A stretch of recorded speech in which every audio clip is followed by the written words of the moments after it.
Boom. This is Chandra Lynn, and you're watching the Break It Down show. I love our conversations that we get to have offline. It's always fun to hang out with you. I don't get enough of you and hanging out and just talking shop and everything else. So thanks for coming on the show. Always good to check in with you. You've written a new book, so I want to talk about that called Root to Rise. I was reading through it. One of the things about I think I'll say this about our generation is that we are able to communicate in a clear way that it resonates with a lot of us. We've all been through these same experiences, and you're providing this portal so you can look and say, "Oh man, that's me." Like you're describing me in so many ways. And this is just right off the jump with your book, because we all go through things, but those of us that are good with words, we're able to communicate like, "Hey, it's all right to have felt this way. It's all right to have encountered this thing." Because we all encounter these things. So in your own unique way, you've already connected with me, and it's on page one. Just so you know. So I love reading the book, and it really was impactful for me. And I can't wait to dig into some of the details. Thank you. That is an amazing open. Actually, it's probably the best compliment that I can have because what I look for is, for it to resonate with people and for them to think I'm communicating directly to them. And I think Yeah. that part of that is because it's based on nature-based wisdom and universal truths that everybody can relate to it. And when they Mhm. see themselves in it, or really recognize that that's for them, I think it just makes the reading experience so much more compelling. And the encouragement to land on such a deeper level, because ultimately I just want to be an encouraging voice to give Yeah. them, hope and that real tools for loving life. I love it. Yeah. And there's a lot of people in this space. So when you write something like this, it takes some guts to do that. But also, just because someone else has I've read, like, we'll say it's the same basic book and I've read through it, it doesn't work. It doesn't work, right? There's so many different ways to tell this thing, and it's like writing a good song. Look, you've worked in the music industry. You can write 100 songs that are all great, but one of them is going to connect with someone and it's going to matter, impact their life in a special way. So again, I appreciate the guts to write something. I know, like, if I go into I go to like a book event at the Barnes and Noble down in LA, down by the farmers market. You want to get like intimidated. Like, don't bother writing a book. You go to that Barnes and Noble and you look at like the 100,000 books in there, and you're just like, why bother? It's like something, but you did bother, and I think that's wonderful. And if I'm not mistaken, this is part of your root to rising is saying, hey, like, this story, I know it's important. I'm going to spend the time to write this thing. Yes. So a couple things. First of all, thank you for taking the time to read the book. I think that my reason for doing it is because life isn't always easy, and we know Mm, that. And I felt compelled to tell the world what I know from my own experience and from my coaching certification as just one, effort towards helping people. I So, for those who don't know, this is my third Break It Down show, right? So we've been together for a while, yeah. and in that time, I launched Glow Living, which was for a community of growth-minded people like ourselves Hmm. to have a place to go and learn about coaching tools and techniques and things that they can help their own life. Um, and I started to, have some challenges because it's just hard. It's an attention economy. It's very hard to get the attention on all the effort and work that was going into it. And as you know, I am also a marketing consultant in the music industry. And so my energy was just divided. And I felt that Glow Living, was starting to, I was just doing things to keep the lights on for a while. Just be honest with you. It was starting to get challenging to Hmm. juggle it all and wonder what it was all for. And did anybody care? Was anybody listening and whatnot? And, I just, decided that, well, and we went through this little thing called the pandemic too, Oh boy. which was made it even more tough to connect because I through Glow Living, I'd created Root to Rise as an online program, a workshop. I'm sorry, online course, and I also was doing in-person workshops. But when the pandemic hit, everybody was just getting zoomed out. We were online so much that I decided I want to do a book version. I want a written version where people can shut the computers down, get intimate with themselves in a book. And, then it became obvious a workbook was necessary, which I had started using in a workshop program. But I thought, oh, yeah, people need a workbook too. And this thing, was born, and it took years to make. I mean, I think I Mhm. was started it close to 5 years ago. So thank you for saying that, takes bravery and things to do that, because I didn't know whether I was gonna find my audience. I didn't know, anything, and I just had to put all that aside, and it's like you Mhm. said, some voices are gonna resonate with people. It may or may not be for everybody. I kinda had to deal with the fact that, it's not gonna be for everybody, but that some people may really resonate with, what I'm saying in my voice and be helped by it, and that was enough to drive me to keep going.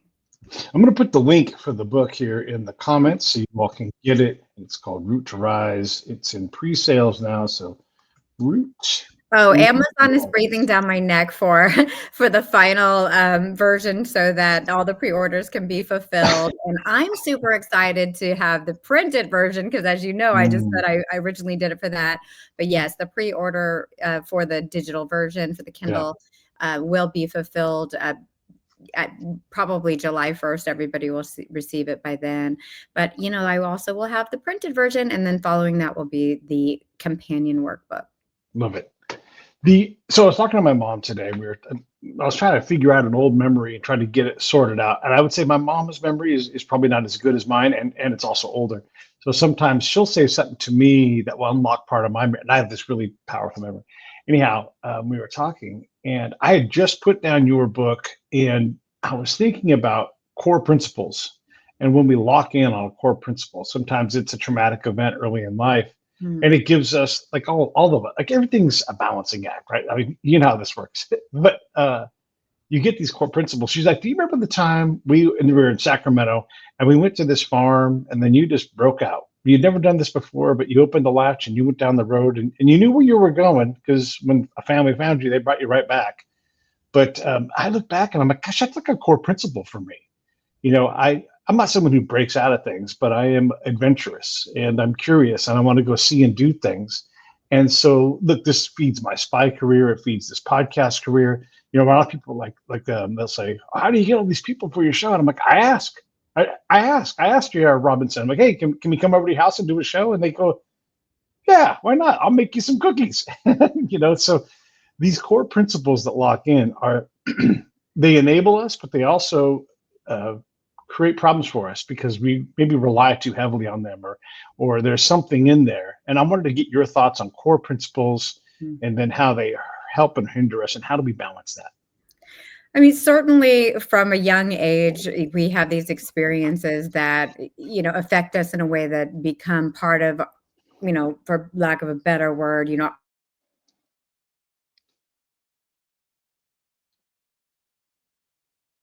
that we, live our life and go about things. And they really are like a colorization of the lens that we look through when we're, assessing things.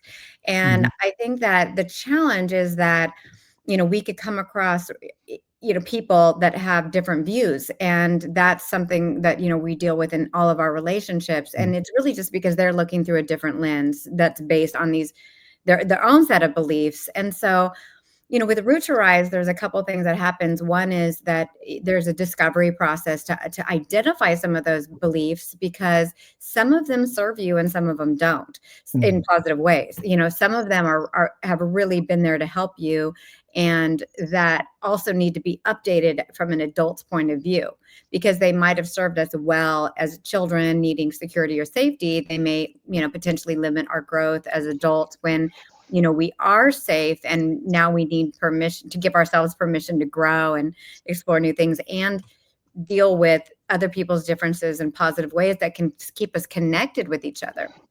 So, identifying our beliefs and questioning them is actually a really good thing. So, you might have had an experience where you broke out. And how funny is it that your show is called Break?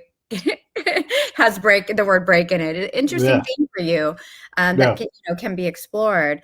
And maybe somewhere down the line, breaking out, breaking through, breaking it down, whatever that is for you has served you in a way that's helped propel your growth. You've yeah. realized that you have to put yourself out there, and ask these questions of people and things like that in order to grow and propel your career. And it served you well because of it. Mm. So It has that desire and that willingness to go out and see someone, whether they're Iraq or Afghanistan, wherever it is. And so when our side says this is what's happening, and I'm like, is it? Let, let's go find out. Or if it's like some kind of political conversation today, and someone says this is the way it is, I'm like, I'm going to go find an expert. I'm going to find another expert, and they might disagree.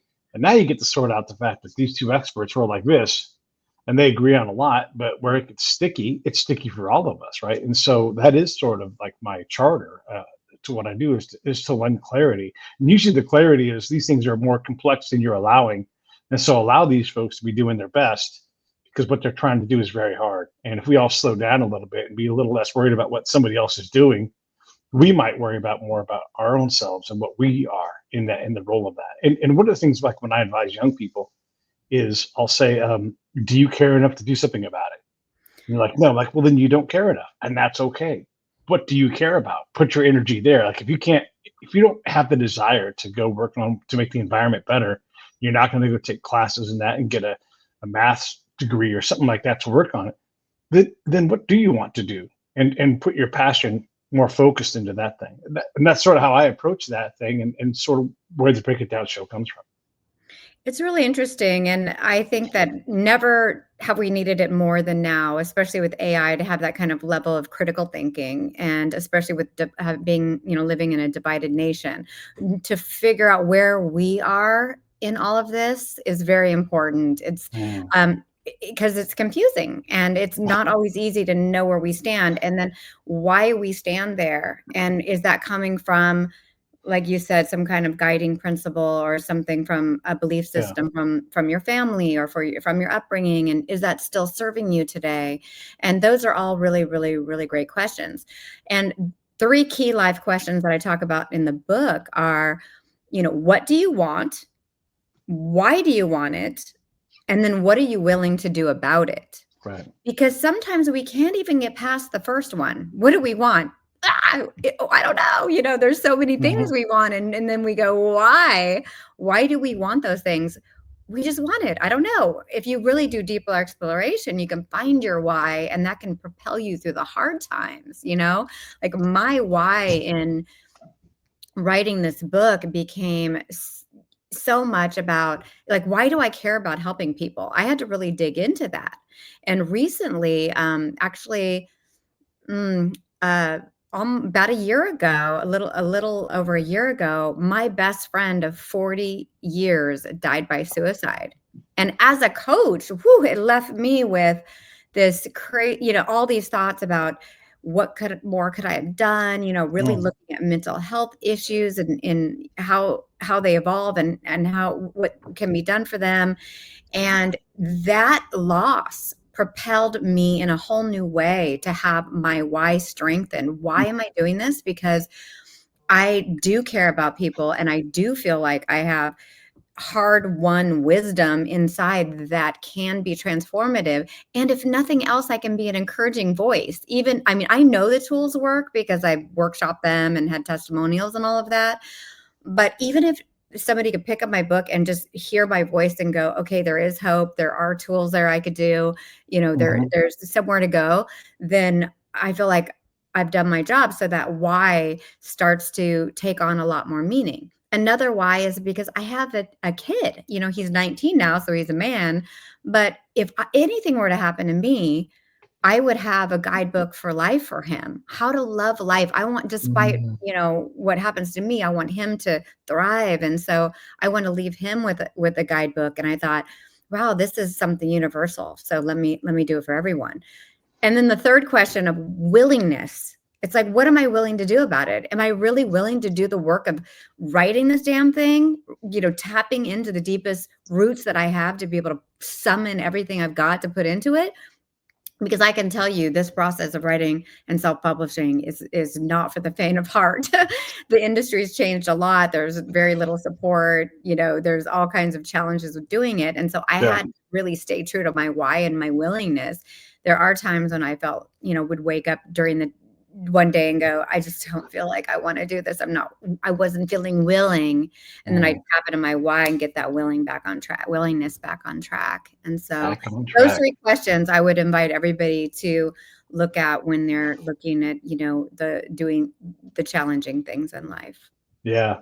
Back on track, burned out, writer's block, these things that are small things that hem us up. Like if you really get back into that root of why you're doing this. My buddy Hilliard is a fantastic screenwriter, and he said, look, if you have writer's block, then write one word. Can you write 100 words? Of course you can write 100 words. And once you get writing 100 words, now you're writing. Change the script that you're working on. Put a different one in front of you. And this is his example because he's a screenwriter. And you just work on the next one. Can you do one word? Okay. Can you do 10? Okay, great. Can you do 100? Of course. I mean, you can. Of course, you can do that over and over again. You just write and you write and you write, and then pretty soon you've paved over the top of writer's block, because you're never short on ideas if you're in the writing business. You're never unable to write. Of course, you love writing. And so you just get back to that root of course I can write one word. Of course I love writing. Of course I can write 10 words. I can improve this sentence. I can go back to something I wrote earlier, and I can read it and I can tune it up. You can always write something. And it makes writer's block seem like a silly thing when he explains it like that. I agree. And I think that writer's block, there may be deeper reasons for the block. I mean, Root to Rise is about getting unblocked. So I look at all the reasons for Mm, blockages, I should say. And one common one is imposter syndrome. A lot of mm, people go, who am I to write this? Am I even despite, the credibility. So people can I just need that one more certification, or I need to go back to school, or I have to read that book, or I need to read yeah, these podcasts. I mean, there's so much information. There's so many amazing experts out there. Am I valuable enough to have something to offer, that kind of thing. And truly, I believe the answer is yes, because we need a diversity of voices and opinions and perspectives on things. And there's things that you have to get over with writing. Like, for example, you know, I didn't see myself as a writer at all. I'm a marketing mm, expert, so I do marketing writing. But as far as writing a big ass 400 plus page book, no, I didn't see myself as a writer. So I was worried about that. But like you said, you chunk it up. You just start, somewhere and you do that, and then you can move into it. For those people who are trying to, tackle a writing project, I originally put chapters in different Google Docs, but then I moved everything over to a program called Atticus where it sewed all that together. And so mhm. there are tools out there now to help you chunk things up and write in manageable ways, and then being able to bring it all back together in a platform that can, publish it for you. And in that particular program, you can export EPUBs, PDFs, docs, so it really helps you with the formatting stuff. I think just keep in mind that there's tech solutions for a lot of the blocks that we put in front of ourselves. Like, we can't do that. Yeah, yeah, yeah. The other thing you can use is you can use AI to just get rid of the blank page problem. Give me a 250 word primer on this, give me an outline on that. And even if it's completely wrong, now you're editing. And editing is a higher level step. And then the writing is assumed when you're editing. And then you're just improving that thing that's on the page in front of you. And then next thing you know, you're nowhere near the thing that the AI gave you, but you're writing your own creative stuff. There's a lot of ways to Just get around it, sparks and unfortunately. things, yeah. For me, Yeah. I used a AI called Pro Writing Aid. So it's Mm, not like ChatGPT where it gives you all the text. What it does is you can upload your manuscript and it can do critiques and analysis. So what it did, mm, so it doesn't write for you, but it also kind of has a Grammarly type of thing built in so you can avoid typos sure. and things. And, it'll help you rephrase it'll give you little prompts if something needs to be rephrased to be more Yeah. active instead of passive and things like that. But it was super cool to get the manuscript analysis because, well, there were two types of analysis. One is they'll show you conflicts like, oh, this is redundant to that section, or, this one didn't had Hmm. enough case studies or whatever it was. But then the other type of analysis was from the reader's perspective. So the AI is kind of like a reader, and it gives Hmm. you a reader critique. So that one's pretty neat. It'll kind of give you the assimilation of what kind of feedback you could get from a potential reader. So to have Interesting. those Yeah. tools available is spectacular. A couple of years ago, my brother took his life, and I have my own battles with Mhm. suicidal ideation. That's a result of my PTSD from combat, and I'm under control of it today. And who knows about tomorrow? But I'm in good shape, right? I'm not too terribly worried about it because I've done a lot of work to get past that. But when he started his storm of ultimately his demise, we had over a year kind of to deal with it, and we did all the things. We got the dogs, the drugs, the 5150s, all the things that kind of come in that whole horrible packet of thing. But I went back to my therapist, and I'm not back. I'm regularly with my therapist, and I'm like, hey, this is going on. She's like, let's protect you because your brother is sick, really sick, and he didn't get sick overnight. He's gotten sick over a long time. You don't get to this spot when you're in your 40s because of you're sad or something. Like, this is a serious problem. You need to treat it like he's got stage 4 cancer. Maybe he'll survive, maybe he won't. Either way, you're going to go through a trauma here. And so we worked almost exclusively on me. Because when my brother would drop things on my doorstep because he didn't know what else to do, and he can give it to me, so we're talking, and I'm like, "How you doing?" And he's like, "Terrible." I'm like, "Oh, what do I say?" Like, I can't fix that. I can love him. I can maybe cheer him up for 5 minutes, but when I hang up the phone, he's still going to be the same guy that can't sleep, the same guy that's in this fight, and I can't fight that for him. And I was able to get ahead of what ultimately was inevitable. We didn't know at the time, but I knew he was in real danger. And the one thing I learned from that was to get well in front of that stuff. Like, when you wait for someone to reach out a hand when they're at the end of the rope, they don't have a free hand for that. You got to grab them way before and sit down with people. Like you and I, like, if we try, we're not great about it, but we always try to get together if we're in the same town and everything. And these things are important because you have other people looking out for one another, and you have a chance of possibly not going through that next gate that's irrevocable, and you're like, I'm now on the point of no return, and I'm going to go down that path, and who knows where any of us end up down the road. But it was one of the things that I picked up from my brother's passing is the one, slow down, see the beauty in things a little bit more, look for things that maybe I'm too busy to see, but also, and I already kind of do this, but make a lot more time for people that matter in your life, and really everybody matters in my life. So I should act like it, and I should really treasure fellowship and moments together, and just calls and even attempts to get together, because those things, it might make a difference in your life, might make a difference in my life. And even if not, like I tell my, John, I always tell John, like, let's just go have so many nightcaps that we can't remember which great moment it was that we're trying to remember because we've just piled so many great things together. And I'm not talking about being irresponsible. I'm just saying get together and sit on a dock and have a cocktail or a Coke or a coffee or whatever and just enjoy being in each other's presence and get great at that. And that's what I took from my brother's passing was just Mhm. to get more of these things right, spend more time on these things. When we talk about work-life balance, there's usually workaholics. So focus on the life side more, your work life will be able to withstand it because the other stuff is so much more rich in joy and important things. So there's so many things that you said that I love to hear. One is that you took care of yourself in this process and reached out and got a resource to support you, because the Yeah, more you can support yourself, the more you can be there for others. When yeah, that whole thing about your cup's full, then you have, more to offer out. And so this taking care of yourself and practicing self-care and getting your own therapist and stuff is yeah, is an amazing way to value yourself and to like you said, protect, or at least prepare, as much as you can for that kind of thing.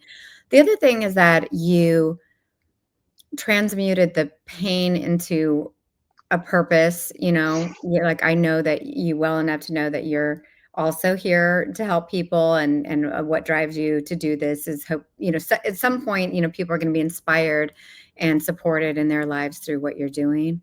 And then that you're able to see gifts left behind from a very painful Mm, process.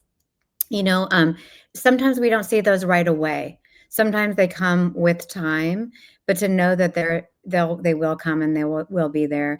That process that you went through is so not easy, and it allows you to relate to other people who have gone through the same thing.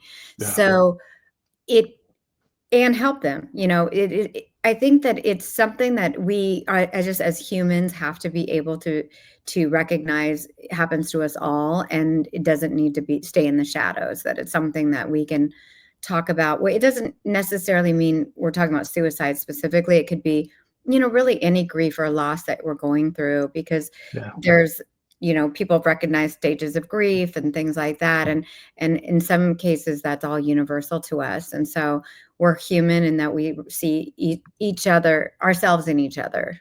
We see yeah, ourselves in each other. So good job, with protecting yourself and supporting yourself through that, and being able to see the gifts left behind a traumatic yeah. situation. My brother was so tough too. And the one time during COVID, he could not worry about a job, not worry about paying his mortgage because all these things were sort of put on pause. But he just couldn't manage to take care of himself, and so he wanted to be there for his family, but he was in no shape to be there for them. And so the more he fed into that paradigm, the more of a dead end he was in.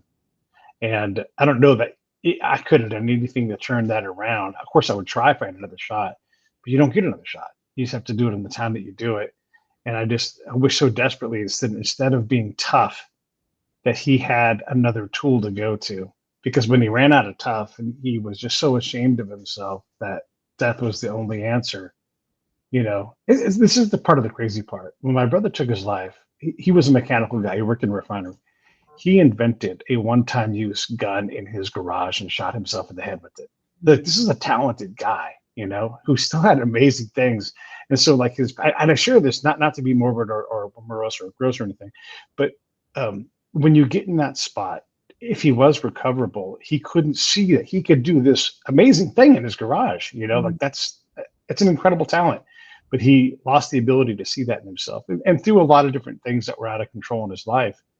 But it's just such a well. I'm hoping that it redefines the rest of my life. Like that, I take his passing and turn it into gifts, and turn it into counsel, and turn it into patience and grace. All these things that I try to extend to people. And at my best, I'm pretty graceful and gracious. Mhm. But when I fail, which is all the time because I'm a human, I'm like, man, I got to get back to trying to extend grace, because even though I want to say something nasty to this person, I, I'm going to let them be where they're at. And I like to say, my thing I say now is, I let folks be folks, and wherever they're at, whenever they're at, like if I'm on step 7 in this process and you're on step -3, I have to let you be at -3, because I can't get you up to 5 without doing the other steps. And if it's my job to even get you there, so I'm just going to allow you to be where you're at. And if you need something from me, I'm glad to give it. Yeah, I think, we can easily walk through life kind of with a defensive posture, thinking that all of how somebody's acting is personal. And Hmm. most of the time it's not. They either don't have the tools, or they're in a bad space.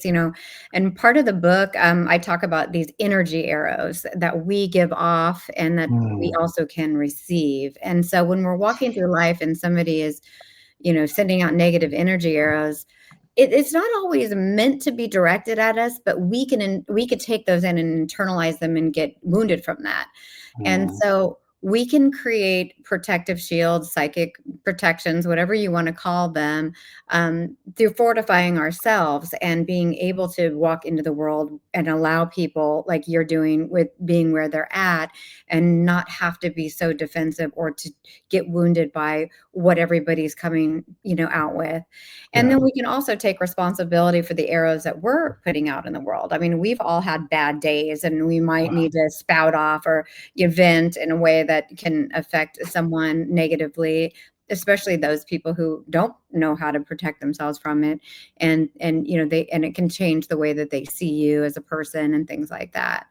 I also wanted to say that one of the things I talk about with grief and loss is that one way to honor the person that passed, despite all their humanness and everything, and how maybe you've even been hurt by it, is to think about the qualities that you really did like in that person and determine which ones you may be able to assimilate in your own, way or persona. Like I lost someone, somebody who I worked with, who was just this most generous person. He was the guy that he would do the little extras to make everybody feel special and for it to be a good time. So he'd be the one to get the limo, to go to a concert, or he'd be the one that would tip the guy for the better table, or he'd be the one that, would bring home the souvenirs or whatever. And so that made me value generosity in his character. And I started to think, well, where could I show up as a more generous person? So I credit him for that. And I feel like the times that I'm generous and really pull that out of myself, is a way to remember him as well. So, Yeah. there's things that we can do to keep that person alive inside of us. Heck yeah. Yeah. Even in the book, you talk about coming up and trying to figure out, like these core principles that you start when you see your folks struggle and you see your grandparents and how they live and love each other. And in our generation, my generation, I'm a Gen X guy. I'm not gonna put anything else on you. You can decide what you want to do. But the a lot of us were kind of left our own devices, and we wanted it that way. And Yeah. so for me, it was safer to be out of the house than in the house. And so I did open that gate and take off Mm. and go explore the world. Which this became a guiding thing. It became a guiding thing on an American camp in a conflict zone. Like, how do I get out of here? Well, let me go do some Mm. spy things. But that that desire to do that made me have very little and openly expressed respect for authority. Boy, like not just challenge, but just disdain for it. And I still have a little scent of that on me today, even as I've mellowed and matured. But that because I knew I could do things myself, I I wouldn't take help. I'd spit on help, because yeah, or authority, right? Don't do this. This is dumb. Yeah, well, let's see how dumb it is. And I would go do the dumbest things just to spite myself. And this is like a mature lesson. Like, hey, if I did less of that, I just got along to get along at times, and then decided to be exceptional in some other thing, or choose then I could be more exceptional.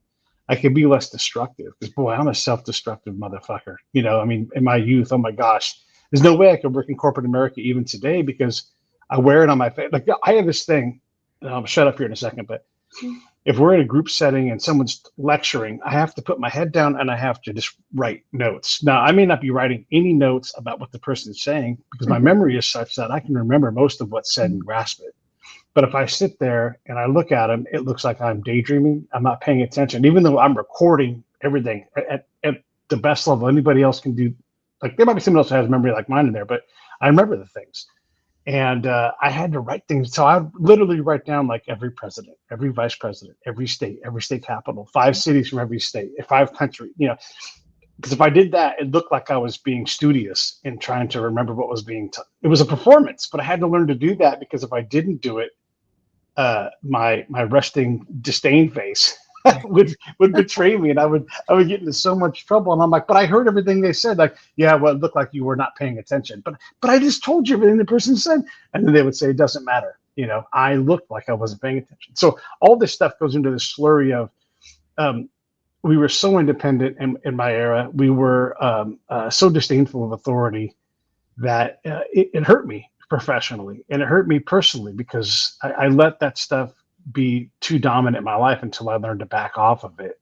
And so when you were writing about some of those things you talked about, it resonated with me. The unwillingness to go see a counselor at community college. They don't know me more than me. I'll do it myself. Like how stupid is that? But that's what I did.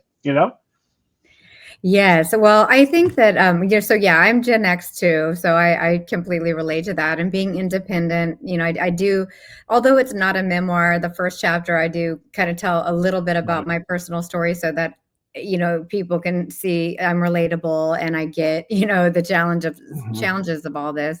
But I think that at least back then, we're left to well, let me start over and say, I think that that need for independence has something to do with building our own self-confidence and worth, and also our own safety net under us. Like, if we can do it ourselves, then we know we'll be okay because we won't have to depend on anybody else.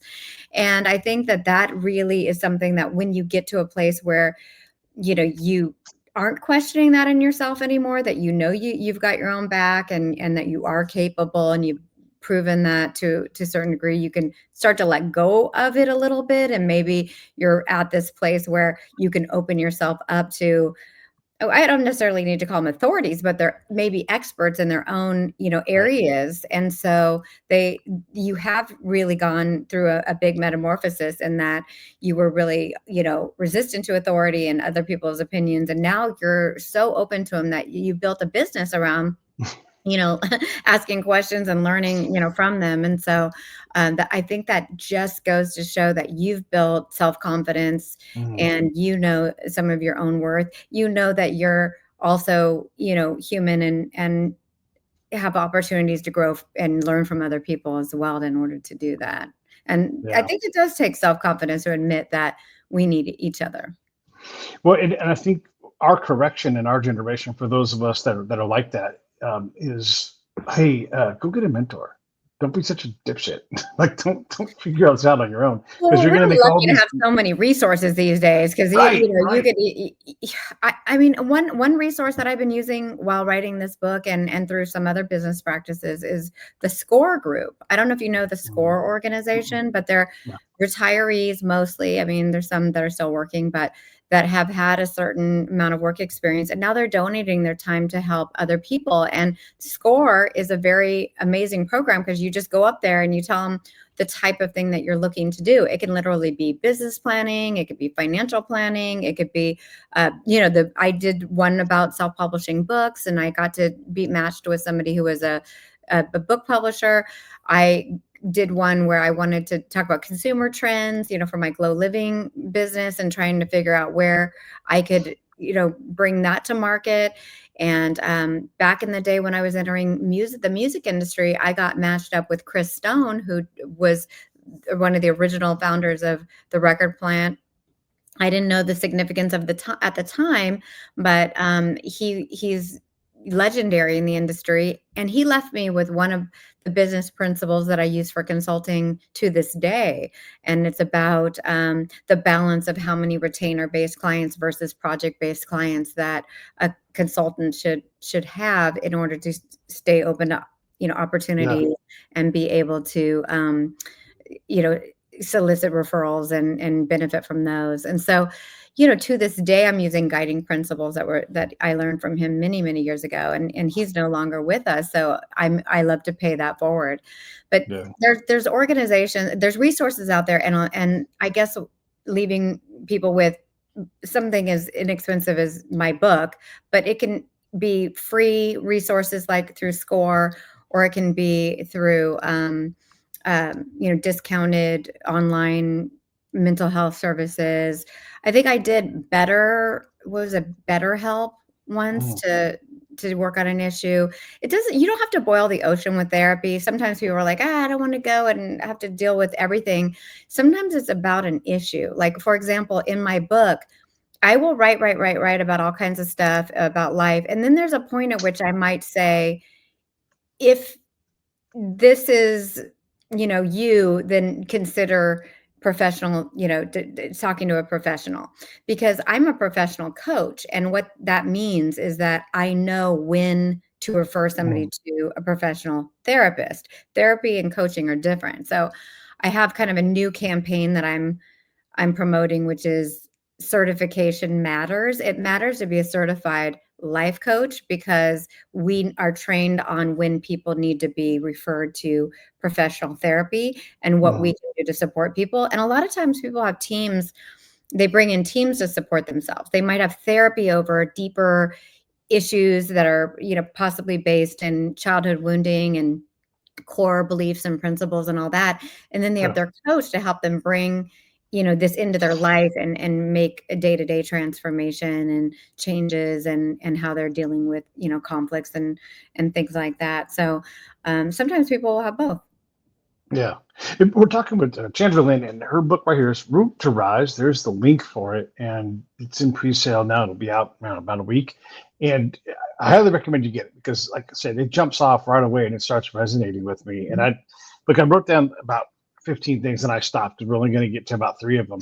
But there was so much of it, just starting in the very, very beginning. When I first came back from Afghanistan, I knew I needed to work on me. I lived this different life, and this will sound silly, but I realized that I was becoming the desperado that the Eagles sing about. Like there was nothing too cold, there was nothing big in life anymore. Like I had been worn smooth through conflict, and I needed to fix that. And so I went and I started doing yoga, which is the antithesis of this tough combat guy.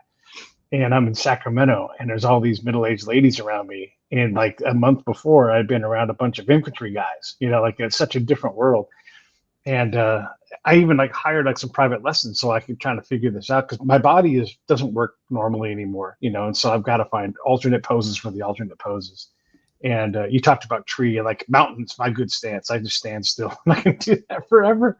But you That's talked about actually a really hard pose. The yeah, mountain pose, like where you're just yeah, basically standing there, can be very difficult for I people. can, yeah, I can do that one all day. And Good. but I can't do bird. I cannot do downward dog at all. Like I just can't. Everybody tells me that I can, but I'm like, I can't. It's not a thing I can do. So I have to find some other way to get the benefit of that. Anyhow, I hired this person, and she was explaining to me like a couple of things. She's like, I want you to. So we were at this park, and there's a rose garden. She's like, take a soft focus on those roses. And I'm like, I got it.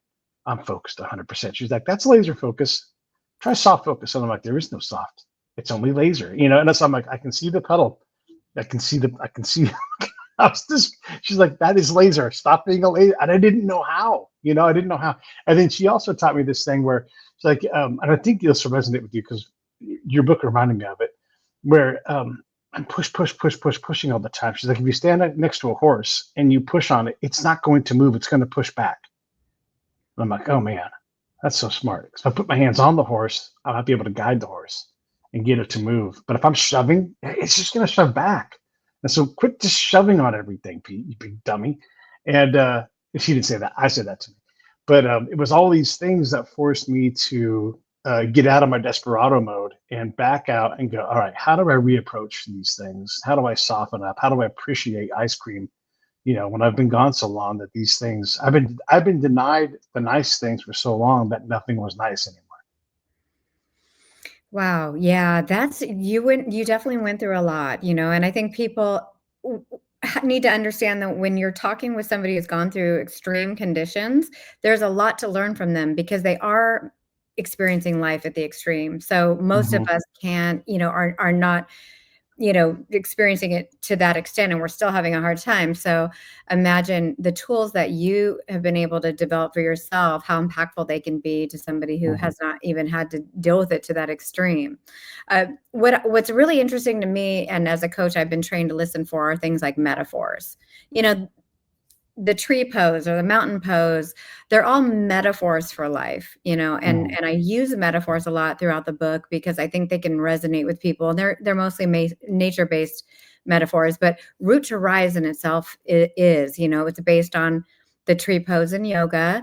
And it's about, you may have heard yoga teachers even talking about it because they want you to visualize roots coming down from if your feet if you're standing, or your bottom if you're sitting, wherever your body is contacting the ground, in order to get that rooted feeling. But that's only the first part. The second part, that's rooting, right? The second part is having to stabilize and to balance your core. And from there, then you can extend up and have that organic extension for the rise. And that's what you're experiencing in your body physically.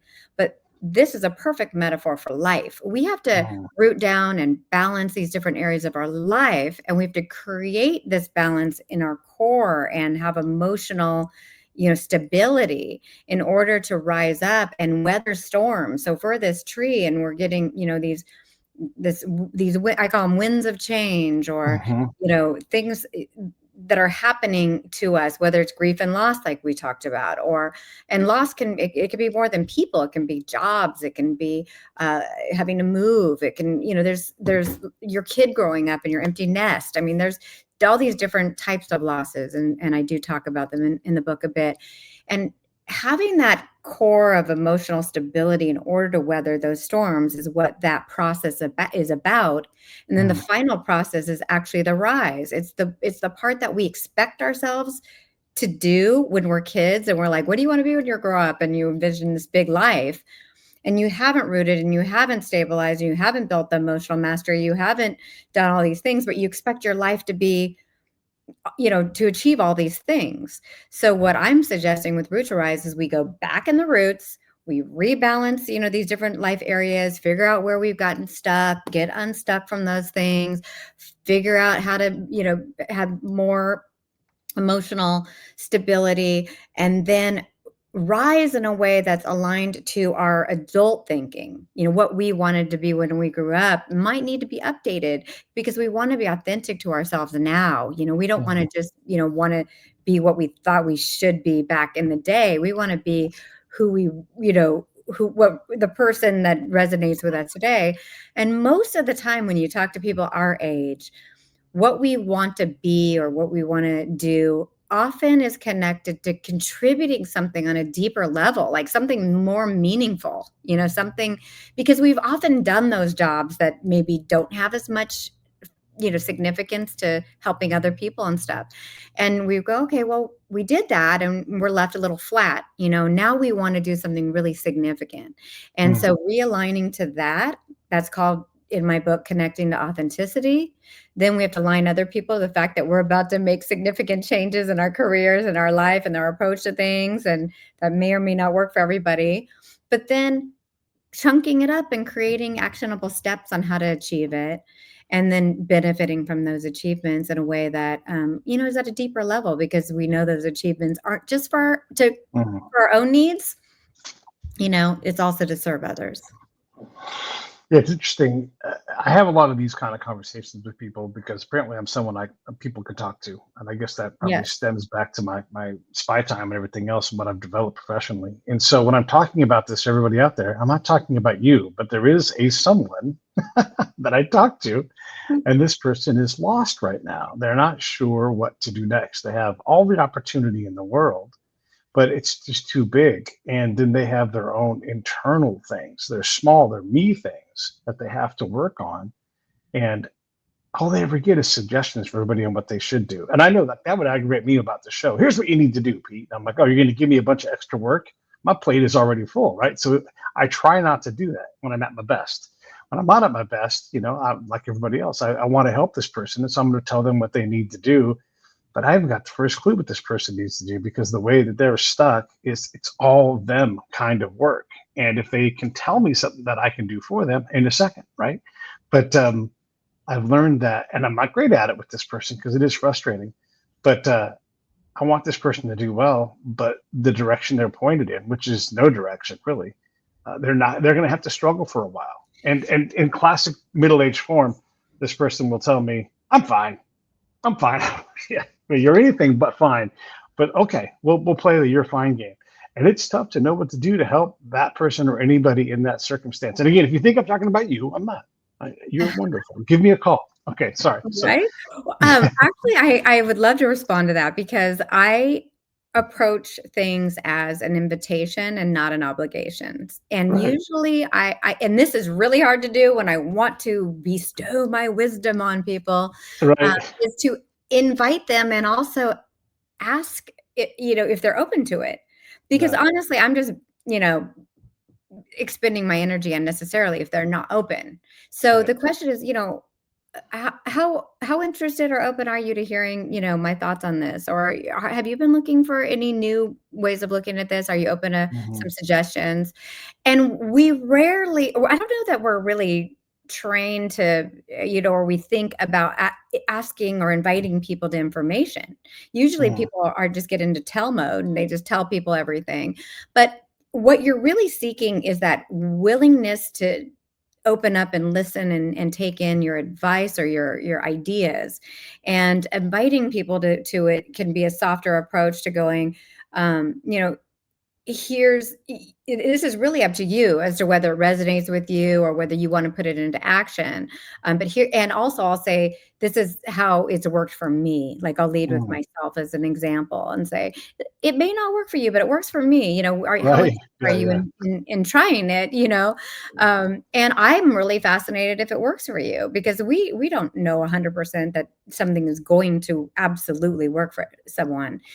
And not to should on yourself or should on other people, right? So it's like we can only suggest, invite, welcome, ask, offer, and then they really have to look at their own whys, Yeah. and willingness. That's why I started this whole thing with, what do you want? Why do you want it? And what are you willing to do about it? Because those are great questions for them to ask, and you could, or ask themselves, and Yeah. you can, ask them subtly too, because people who are closed often will open with questions. They're not gonna open with being told something. They're gonna be, Mm, but if you say, "Well, what is it that you're looking for?" "Oh, da, da, da." "Oh, how willing are you to do those things that you just said you needed to do to get that?" yeah. It's simple, innocent question. Behind it, that these are key questions that can really unlock something, because they might be facing their own unwillingness at that point Yeah. to do Yeah. the necessary steps to have transformation. Boy, yeah, that's saying a lot right there. Our willingness to do what it takes. When I talk about teaching people about podcasting, I'm not going to be the problem. I know how to podcast, and I don't say that arrogantly. I've done the work. I've got the license, and so if you come to me, I can say I'm not going to be the problem. It's going to be you. Here's probably where your problems are going to be. Do you still want to do this? And I've talked a lot of people out of doing podcasts I'm not because gonna be the problem, you are. yeah, well, because that's the thing, right? Like you have this dream of being a podcaster. All right, you've talked to the perfect person, but Yeah. are you up to the challenge? Because this is going to be work. It's going to cost you time and money. And they don't want to hear that, right? And so they are the problem in this case. Or like the CEO that's like, I'll have plenty of time to give my thoughts. No, you won't, because you're going to be overwhelmed by your schedule. You're going to waste my time. I'm going to bill you for it, and it's not going to work. Like, are you willing to do this? Are you willing? Are you willing to do these things to get there? Because if you're willing to, then you're going to have a show, I and love I that's how. love this willingness conversation, because it is a start to my book as well, which is that, there's different ways people could read my book. One is just, superficially reading and getting what they can from, Yeah, this kind of passive exercise. The other is to roll up their sleeves, grab the workbook, do all the exercises, yeah, and I have to ask them early on in the book, how willing are you to do this and show up for yourself in that way? I think it's a personal responsibility for us mm, to do this type of work for ourselves, and because it affects how we show up for other people. But yeah, not everybody's willing to do that or take personal responsibility for their own emotions or how they land on people or the energy arrows they send out or any of these things we've been talking about. They just want mm, to be how they are and have everybody accept it. uh, or move aside, yeah, and I think that when we all take personal responsibility for our own happiness by doing the work, then imagine what a world that would be, right? If mm, everybody did that, it would be very yeah, different. And so that's why I love the concept of it. But it does start with that willingness. Are you willing to read the whole book? Because there's some parts that are instructional and you just have to get that foundational information before you can apply it. right, Are you willing to answer hard questions about things like why you want something you want, or how you're dealing with grief, or how you're showing up for others, or what energy arrows you're putting out? I'm just using these because we've talked yeah, about them. But if there's a part of you that's not willing, then you're going to just be the skimmer, or you're going to read the first two chapters and you're going to be done. But what I can say is that those people who really go through the process, which I have, led in workshops and stuff, have tried to credit me for huge life transformations. And I've showed them that through their willingness and through their work, that they actually were the ones responsible for that change. sure, And it's extremely yeah. empowering. Uh, I want to ask you about. So I have a loose rule. This does not apply to you, but if someone presents their pitch to me and they say, I'm a life coach, I'm not interested Yeah. because, and I'm a big believer in you don't need a license to do these things. Like if you can go learn more about the specific study thing than a doctor, it's possible today. You have to do the work, but I just with coaching, it's hard to. I don't give a lot of credit there. It's like hi, I'm a 23-year-old fitness model. Like, no, you're 23. That's what you are. Like, I know you're into fitness, but like, how are you going to help me? I'm 55. My body is beat up, and I appreciate you're young and pretty. I was young and pretty once too. So these are things where I I get struggle it. with. Yeah, what is a coach? Like, how Yeah. do you know if you're gonna? Because look, I want people to get paid, and if you're gonna help me, like the way the coaches all say they're gonna help me, great. But I also know if I go to a golf expo, I'll walk through there, and everybody's gonna give me a stroke. I'm gonna get so many strokes. I'm gonna shoot an 8 when I go out and golf because there's so many strokes in that building, And so, but that's not real. So how do you determine, like, what is a good coach, and how do you know if it's good for you? More importantly. Yeah, I completely relate to what you're saying because when I first got certified as a coach, there weren't as many coaches out there, and now everybody Mm, you could take one, Udemy course for, watching a video for 2 yeah. hours and be certified? I don't know that Hmm. what that means, but my Right. point is that, there's two ways that I'll answer that question. One is that it has to just resonate with you and not everybody will, but the ones that do, it could be hard-won wisdom or it could be certification or it can be, something else, but, I think that the reason why I'm on the platform of certification matters is because there's research involved, there's tested tools involved, there's things like intakes, evaluations, there's things like knowing like I talked about earlier, knowing when to refer to a professional therapist, because the most dangerous thing is when a life coach tries to manage somebody who really needs a professional help in certain areas. Like for example, you might come across somebody who's suicidal, like we talked about, and if you and there's a certain amount that that you can help them, but if you don't call that, it's your responsibility as a certified coach to guide them towards Right. a professional. And I think that what's tough is that the the coaches who are a little bit more self-proclaimed may not know all like the ethical standards around this Mm, kind of thing, and it's really done to support the individual. And so I would say that, so yes, I understand that there's been a windfall of coaches, and then it's hard sometimes to know whether you're working with somebody who has enough to really support you. Age, it's interesting because my grandparents were both therapists, and they wanted me to take over their practice and everything like that. But at a young age, I was super ambitious, got an MBA at 24. I was ready to roll. I knew that I loved personal growth and development at that time, but I felt like I was too young to be anybody's therapist. And mm, so I went into marketing because it's very relationship oriented. It's very creative. I was able to get out in the world, and I went into entertainment. So of course, there was a lot of that going on.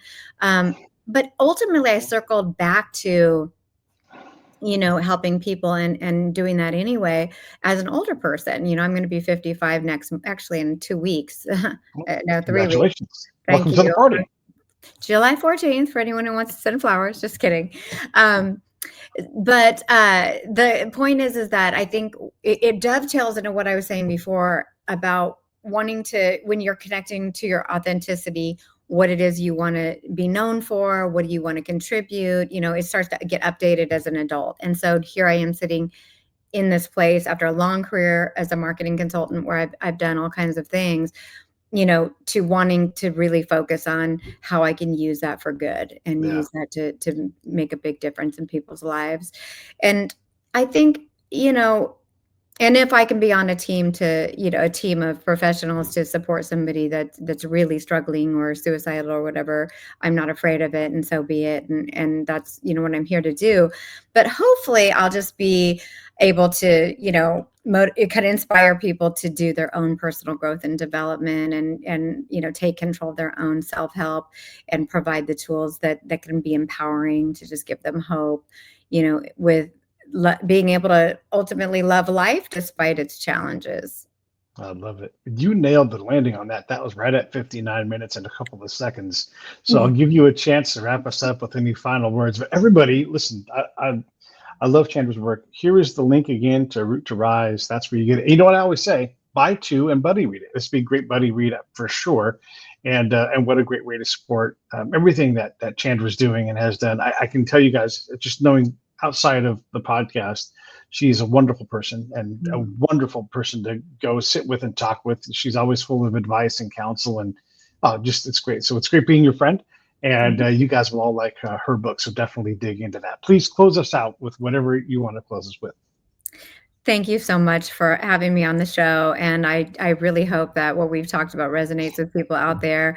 And I just wanna say that my actual official website is glowliving.com, and I do have information on the book there. I also have a free quiz that people can take to learn about the needs that are driving their key life decisions. This is really where I feel like people need to start, is to understand their human needs psychology and how they have been making decisions to meet those needs, and how sometimes those decisions can, you know, kind of take you off course with where you would like to ultimately go. And so I would say get on there and take that free super fast quiz on glowliving.com, and read about the book. And then other people have asked me to host some circles around, group coaching kind of thing around the book. And so look forward to that by getting on my newsletter, and I'll be making those announcements.